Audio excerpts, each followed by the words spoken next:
How to add your name to your iPhone lock screen on iOS 18. Hey guys, in this video, I'll show you how to put your name or any custom message on your iPhone lock screen on iOS 18. So, if you want to personalize your lock screen, make sure to watch till the end, and let's get started. The first thing that you want to do is open up Settings app. Scroll down and tap on Focus. Once you're in Focus, tap the plus icon at the top to add a new one. Here, select Custom. Now, in the Custom Focus setup, type in your name or the text that you want to appear on your lock screen. You can also choose a color and an icon that suits you to personalize it even further. Tap Next. Then select Customize Focus. After that, you're all set.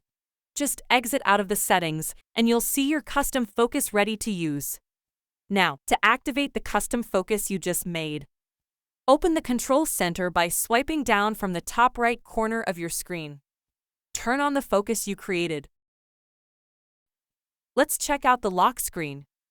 Your custom name will now appear along with the focus icon at the top. And that's it! You've just added a custom name or message to your iPhone lock screen. Make sure to hit the like button, share, and subscribe for more tech fixes. See you in the next video.